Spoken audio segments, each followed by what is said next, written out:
Me again, looking beautiful on a Sunday evening. Today, we're going to talk about gradients, one of the subjects that I'm trying to get up on too. Gradients basically add or subtract strength to the magnet in the MRI machine. See? They interact with the static magnetic field, which is the BO. This is what you can typically see. It starts with adding energy and it goes down to less energy. This is actually called your polarity. Starts with more here and ends with less here. It can be the opposite direction too. It can start with more here and less here. For example, if your head is here, you would have more strength of a magnet at your head than you would at your feet. That'll come into play later on. Something else that we need to take note of is called the isocenter, the magnetic isocenter. Within the gradient, it can match the static magnetic field with its frequency. Where it matches is the isocenter.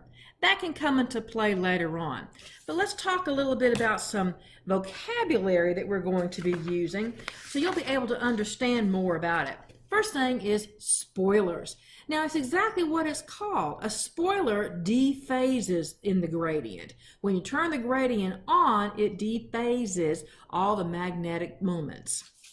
We're going to talk more in that in just a minute. I'm just trying to give you some basic vocabulary. Second thing is a rewinder. Now, it basically is going to do the same thing you think it's going to do. It's going to do the reverse of a spoiler. It's going to rephase. And we'll talk about that too. Now let's talk about why you would want to use a gradient. A couple of good reasons why. First thing is it's a lot faster than your spin echoes, which is your 180 degrees. Plus, it shortens your scan time, which is good for your patients. We'll talk about why it does this, that makes it shorter, but that's one of the good reasons. Plus, if you look down here, it uses a small flip angle, which again makes your scan time a lot shorter, which gives you a happy patient.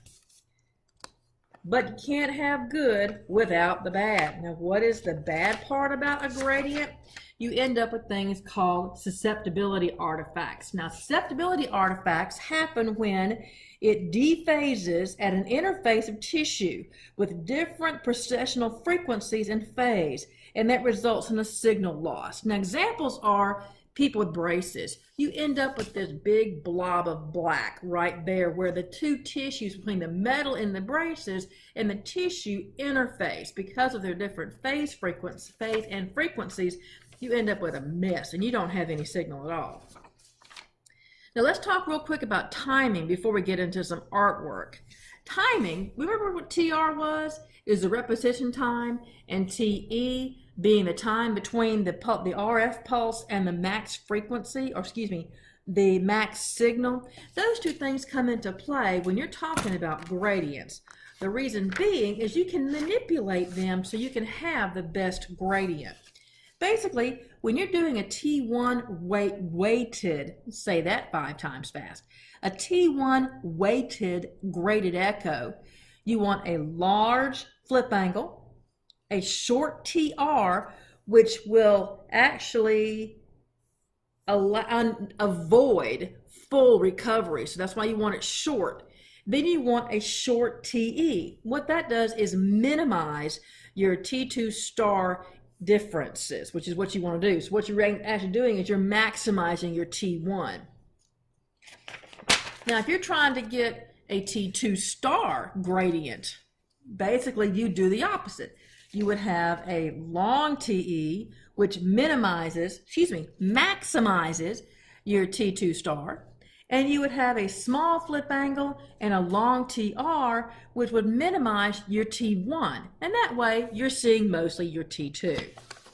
Now, the last part of this, before we get to some glorious artwork, is your proton density. Now, to get the proton density gradients, you would want to have, basically, you want to minimize both your T1s and your T2s. So you'd want a short TE, which minimizes your T2 star, and you'd want a small flip angle and a long TR, which minimizes your T1s. And basically that's how you're going to get the proton density. But let's see if we can put all this together with some beautiful artwork. So give the old lady a break. Basically, when you're looking at a magnet, we're going to look at it as if the top down. It kind of helps to be able to see it that way. So first thing, told you, artwork. Here's our happy camper. Woo, our headless happy camper. He's in a magnet. Now, where's the magnet, you ask? Good question. The magnet is on either side of him. Now, remember, it goes all the way around, but for purposes of our demonstration, we're just going to be able to like cut that magnet down right down the middle. The magnet is right here in the green, both of here.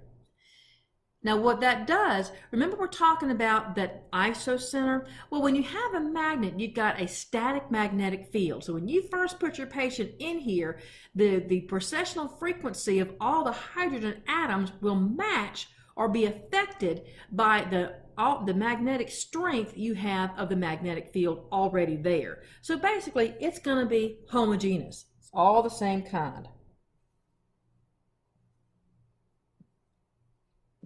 They're all going to be precessing. All the hydrogen atoms are going to precess at the same rate because they're being affected by the gradient, the field, of your magnetic bore. Now let's change that a little bit. Let's add a gradient. Now, remember what a gradient does? It aligns or affects, I say tweak, the actual magnetic field. Why would you need to have a gradient? Basically, because you have all of when you put them first into the bore, they're precessing, the hydrogen atoms are all precessing at the same speed. Well, to be able to pick one out, to be able to see it, you have to differentiate them somehow. Otherwise, your picture would just show everything. So the gradient is what we use to do that. Now, how does it work? Let me show you. Again, this is my artwork, so ease up on the old lady. The gradient is here. It's between the magnet and the patient. Now what the gradient does, remember how we were talking about the polarity and isometric? It starts from small and goes to high, or high and goes to small.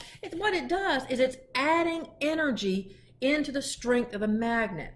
So what you end up with is, instead of it being homogeneous, these all start to kind of get stronger at the top, and then they get weaker as they go down.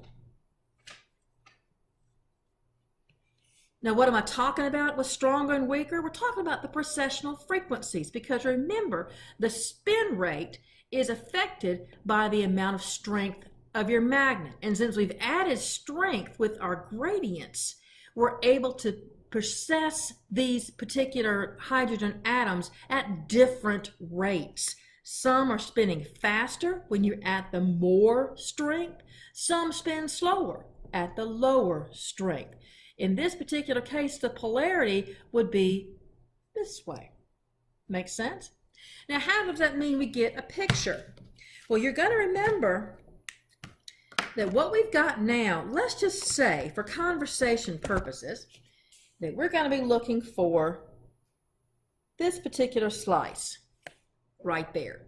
Now, that particular slice, due to the gradient, is precessing at, I don't know, let's say 60 megahertz. So all the others, either above it, they're going faster. The ones below it are going slower. So to be able to pick up the frequency, we have to get that particular section that's precessing at one angle into the transverse plane. Remember, we do that with an RF pulse. More to artwork. Here is our RF pulse emitter. Now what it's going to do is it's going to match that 60 megahertz. So let's just put a little 60 right here. Whoop! 60. Now, if it was any different, it would not match this particular slice and it wouldn't excite that slice. Because remember, to get things into the transverse plane, we have to create more high energy molecules that have enough energy to oppose this magnetic strength and go into your transverse plane. So we add that energy, which is different than the magnetic strength. Don't get those two confused.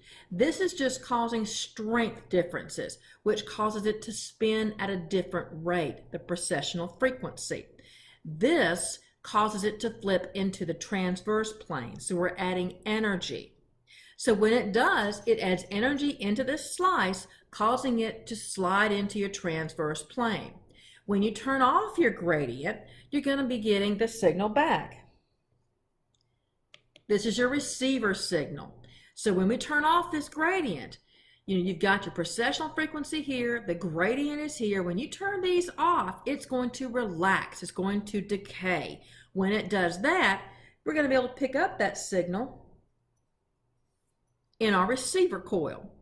So basically, that's how you're able to determine which slice that you want. So the gradients basically are your steering wheel. They're able to say, okay, if I want this slice and it's processing at a 70 megahertz, then you'd want to send a 70 megahertz pulse through. It would excite that particular slice in specific, and then when it relaxes or decays, it would come over to our receiver signal. So you can determine which gradient or which area of the body you want depending on the gradient that you select. Pretty clever? I thought so. There's still a lot more to it when you talk about different axes. You've got X, Y, and Z axis, but we're going to talk about those at a later day. So basically, I hope this has been a little bit more enlightening. It has for me. We'll see you next time.